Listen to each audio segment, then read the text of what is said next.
మీరు చెప్పండి ఇక్కడ ప్రచారాలు ఎవరికి వాళ్ళే పోటీ చేస్తున్నారు, ఎవరికి వాళ్ళు ప్రచారం బాగా చేస్తున్నారు. అంటే కాంగ్రెస్ పార్టీ చేస్తుంది, బీజేపీ, బీఆర్ఎస్ అన్ని పార్టీలు చేస్తున్నారు. అయితే ప్రజలు ఎవరిని ఆశీర్వదిస్తారంటే ఏం చెప్తారు? అంటే ప్రస్తుతం కాంగ్రెస్ ప్రభుత్వం 2 సంవత్సరాల పరిపాలన చేస్తుంది.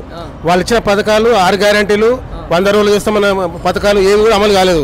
ఫ్రస్ట్రేషన్లో పడి ప్రచారం ఆరబడము పని చేయలేదనే ఉద్దేశంతో ఫ్రస్ట్రేషన్లో పడి మంత్రులను దింపి ముఖ్యమంత్రి ప్రచారం చేయడము చూస్తూ ఉన్నాము.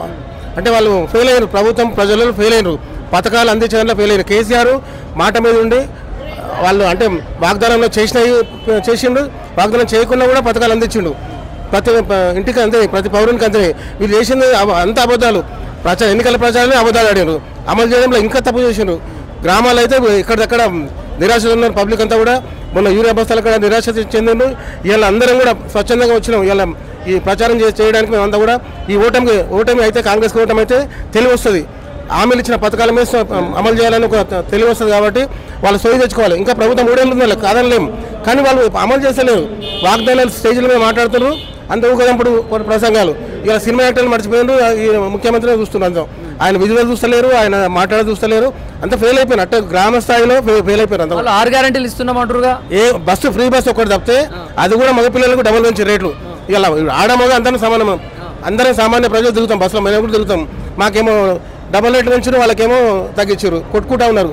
ఇక అనొద్దు కానీ ప్రమాదాలు జరుగుతున్నాయంటే ఎక్కువ మంది బస్సులలో పోయి ఎక్కువ పోయి దాంట్లో డ్రైవర్ కూడా కన్ఫ్యూజ్ అయ్యి యాక్సిడెంట్ జరుగుతున్నాయి.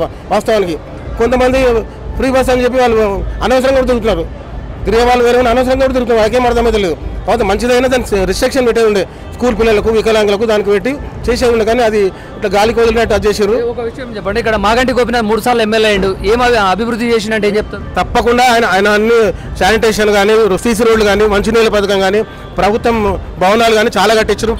ప్రజలే చెప్తారు, గోపీనాథ్ సార్ మాకు దగ్గరకు వచ్చి ఆదుకున్నాడు, అన్ని రకాల బతుకమ్మ చీరలు ఇచ్చిండు, కిట్లు ఇచ్చిండు, అన్ని రకాలు మాకు దగ్గర ఉండి ఆదుకున్నాడు. మా సారు వాళ్ళ భార్యలో ఉంటుంది, మేము తప్పకుండా వేస్తాం అనేది ఒకటి.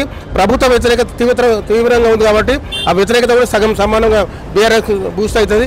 ఇవాళ కేటీఆర్ స్పష్టంగా అన్ని విషయాలు చెప్తా ఉన్నాడు, ఎందుకు ఫెయిల్ అయింది ప్రభుత్వం అన్ని చెప్తా ఉన్నాడు. కాబట్టి ప్రజలకు అర్థమైంది, ఇలా ఆయన భాష అర్థమైంది. కేటీఆర్ కూడా కొన్ని తప్పులు చేయొచ్చు మేము అంటాం, కానీ ఆయన ఒక పెద్దాన్ని పట్టుకొని అనవసరంగా మాట్లాడడము పబ్లిక్ జీర్ణించుకోలేకపోతారు. ఒక ఉద్యమ నాయకుడు ఆయన అట్లా అనడం ఒక చిన్న ఏజ్ అనేది, ఈయన కూడా భవిష్యత్తు ఉండాలి. కానీ ఒక ముఖ్యమంత్రి స్థాయి నుంచి మాట్లాడుతున్నాడు, అందరూ రెచ్చిపోతున్నారు అంతా కూడా. సీఎం రేవంత్ రెడ్డి ఏమంటుండంటే ఈ కాంగ్రెస్ గనక ఓడిపోయినట్లయితే జూబ్లీహిల్స్లో సంక్షేమ పథకాలు నిలిపివేస్తానంటుండు, దీన్ని ఎట్లా చూడొచ్చు? ఒక ముఖ్యమంత్రి స్థాయిలో అనొచ్చు. ఇది ఒక చిన్న ఎలక్షన్, ఇది గెలిచినా ఓడినా ప్రభుత్వం వాళ్ళు ఉంటుంది. కానీ మేము గెలిస్తే, ప్రతిపక్షం గెలిస్తే ఇలా ప్రజలంతా కూడా నిజంగా తప్పులు చేస్తుంది అని తెలుసుకోనికి అవకాశం ఉంటుంది. ఇప్పుడు చూస్తారు రిజల్ట్, ఖచ్చితంగా చెప్తున్నాము 100% సార్లు సునీతమ్మ గెలవబోతున్నది. పబ్లిక్ నాడు ఉంది, సర్వేలు చెప్తా ఉన్నాయి, ప్రతి ఒక్కరు చెప్తుండ్రు. పబ్లిక్ మేము కూడా చూస్తూ ఉన్నాం, మేము కూడా ప్రజాప్రతిగా పనిచేసి వచ్చినాం. పబ్లిక్ మేము అయితే మామూలు లేదు, మేము వేస్తున్నాం అంతే, సునీతమ్మకి వేస్తున్నాం. ఫెయిల్ అయ్యారు వీళ్ళు, ఏం రేవంత్ రెడ్డి ఏం మాట్లాడుతున్నాయన అని అందరు పబ్లిక్ అంటారు. తప్పకుండా చూస్తాం. కొన్ని సందర్భాలలో ఏంటంటే నాకు అప్పు పుట్టడం లేదు అనే మాటలు కూడా చెప్తున్నాడు సీఎం రేవంత్ రెడ్డి. అలాంటి హోదాలో ఉండి అనొచ్చా? మన గొప్పతనాన్ని మనం చెప్పుకోవాలి, మన ఇంటి మన గొప్పతనం చెప్పుకోవాలి. మన ఆర్థిక పరిస్థితి మంచిగా లేకున్నా మా ఇంటి మంచిదని చెప్పుకోవాలి. మా చెప్పులు ఎత్తుకపోతారు, మా ఏం లేదు అని అంటే ఎవరు వస్తారు? ఇలా రియల్ ఎస్టేట్ పడిపోయింది, అందరూ ఇబ్బంది పడతా ఉన్నారు, పెళ్లి చేయడానికి ఇబ్బంది పడతా ఉన్నారు, అందరూ అన్ని రకాలుగా నష్టపోయింది. ఇలా అస్తవ్యస్తం అయిపోయింది. అప్పులు అంటే మంచి పని చేసినప్పుడు అప్పులు అవుతాయి. కాళేశ్వరం కట్టించిండు, యాదగిరి గుట్ట కట్టించిండు, ఎన్నో రకాల చెరువులు గుంటలు, ప్రతి ఇంజనీరింగ్ కాలేజీలు, మెడికల్ కాలేజీలు, ఇలా ప్రతి కాన్స్టిట్యున్సీకి ఒకటి ఎమ్మెల్యే క్యాంప్ భవనాలు కట్టించిండు, కలెక్టరేట్ కట్టించిండు, ఎన్ని చేసిన అద్భుతమైన పరిపాలన 10 ఏళ్ళ.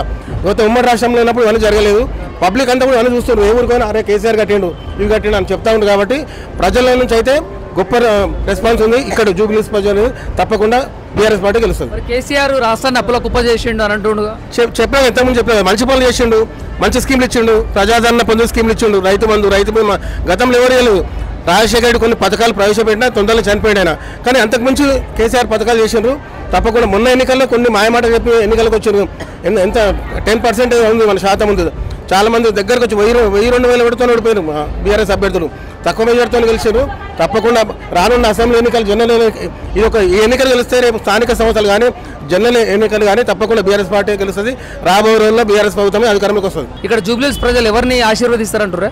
మన బీఆర్ఎస్ పార్టీకి ఈమె సునీతమ్మకు ఆశీర్వదిస్తారు. ఎందుకంటే అక్కడ మాగంటి గోపీనాథ్ ఆయన మేము అక్కడ తిరిగి చూసినాము, ప్రతి ఒక్కరు ఏమంటారు అంటే ఇంతకుముందు కాంగ్రెస్ ప్రభుత్వం 10 సంవత్సరాల ముందు కాంగ్రెస్ ప్రభుత్వం ఏం చేయలేదు. 10 సంవత్సరాలు మన కేసీఆర్ తెలంగాణ వచ్చిన తర్వాత మన గోపీనాథ్ 2 సార్లు ఎమ్మెల్యే గెలిచింది కాబట్టి అక్కడ మురికివాడ లాగా ఉండే ఇప్పుడు మంచి రోడ్లు అయినాయి. ఆయన స్ఫూర్తితో మేము వాళ్ళ భార్య గెలిపిస్తామని చెప్తారు. కాంగ్రెస్ వాళ్ళేమో 6 గ్యారెంటీలు అమలు చేస్తున్నాము, ప్రజలంతా మమ్మల్ని ఆశీర్వదిస్తారు, మేమే గెలుస్తామంటారుగా. ఏ 6 గ్యారెంటీలు ఏది కూడా సరిగా చేయలేదు. మా ఊర్లో కానీ రైతు బంధు, మన రైతు బీమా, తొలుత రుణమాఫీ అని అన్నాడు. దాంట్లో 2 లక్షల వరకు ఇస్తామని చెప్పిండు. దాంట్లో 60% కూడా కాలేదు.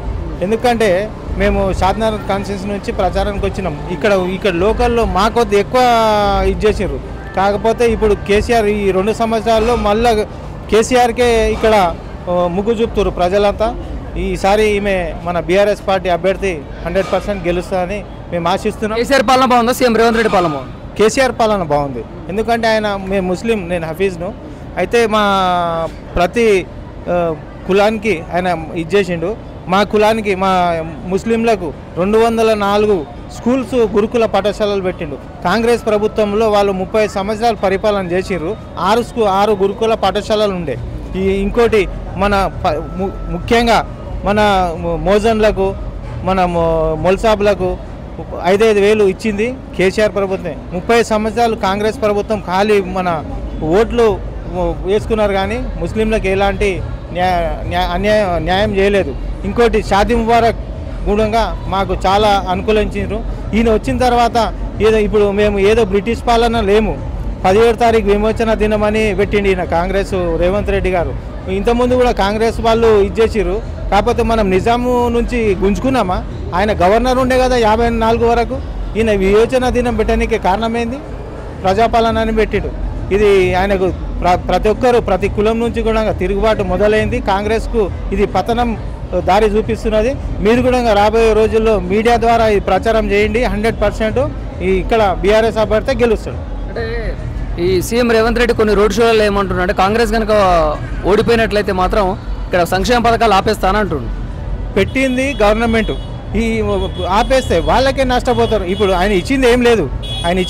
కేసీఆర్ పథకాలే ఈయన రన్నింగ్ చేస్తుండు. దాంట్లోనే సగం మొత్తం కేసీఆర్ కిట్టు కానీ, మన గర్భవతులకు ఇది బలానికి వస్తువులు ఇస్తుండే, అది కూడా అన్నీ బంద్ చేసిండు ఈయన. సగం బంద్ చేసిండు. అది కూడా బంద్ చేస్తే మంచిదే, మాకు ఇంకా లాభం అవుతుంది.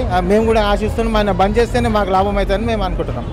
ఇక్కడ ముస్లిం ఓట్లు ఎక్కువ ఉన్నాయి కదా, క్రిస్టియన్ ఓట్లు కూడా. జూబ్లీస్లో ఈ ఓట్లను ఎటుపడే అవకాశం ఉంది. మన టీఆర్ఎస్ పడతాయి, బీఆర్ఎస్. మేము చాలా అంతా మస్జిద్లు కానీ అక్కడిక్కడ తిరిగినాం కదా ఎంక్వైరీ.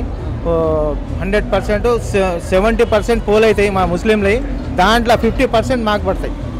100% 50% మాకు పడతాయి. 20% మట్టుకమే అవతల అన్ని పార్టీలకు పడే అవకాశం ఉంది. మహమ్మద్ అజారుద్దీన్కి క్యాబినెట్ మినిస్టర్ ఇచ్చింది కదా, ఏమన్నా ఓట్లు అటు ఇటు మారే అవకాశం ఉందా? దాంట్లో ఏం లేదు. ఇది గ్యాంబ్లింగ్ ఇచ్చారు. ఇచ్చేటోళ్ళు ఉంటే అది ఈయన క్యాబినెట్ ఎప్పుడైతే ఈయన సీఎం ప్రమాణ స్వీకారం చేసిండో అప్పుడు ఇస్తే మన ముస్లింలు అరే ఇచ్చిండు కదా అని అంటుండ్రి. కాకపోతే ఇప్పుడు కేసీఆర్ ప్రభుత్వంలో మహమూద్ అలీకి ఒకటి హోంమంత్రి ఇచ్చిండు, రెవెన్యూ శాఖ మంత్రి ఇచ్చిండు. ఆయన ఎప్పుడైతే పదవి చేపట్టిండో అదే రోజు మహమూద్ అలీకి ఇచ్చిర్రు. అది అంటారు ముస్లింల మీద ప్రేమ. ఇది అవసరానికి వాడుకునే ప్రేమ. ఇది 2 రోజుల ముందు, ఎలక్షన్కి 2 రోజుల ముందు ఇస్తారా ఎవరన్నా? అంటే స్వార్థం, ముస్లింలని ఏదో వాడుకొని వదిలిపెడదాం అన్నట్లు ఆయన అనుకుంటాడు. కాకపోతే ముస్లింలు మొత్తం బీఆర్ఎస్ పార్టీకి 100% ఏనికే. కొన్ని సందర్భాల్లో మీటింగ్లలో కూడా ఏంటంటే నన్ను నమ్మట్లేరు అని కూడా మాట్లాడు. ఎవరు? రేవంత్ రెడ్డి నమ్మతలేరు, 100% నమ్మతలేరు. ఆయన చెప్తాడు, ఆయన దానికి ఒప్పుకుంటున్నాడు కదా. కాకపోతే అబద్ధాలు ఎవరైనా ఒక్కసారి నమ్ముతారు, మళ్ళీ మనం నమ్మరు కదా. ఇప్పుడు ఈ జూబ్లీహిల్స్ ఎలక్షన్లో ఆయనకు తెలిసిపోతుంది అబద్ధము ఎన్ని రోజులు నడుస్తుందని.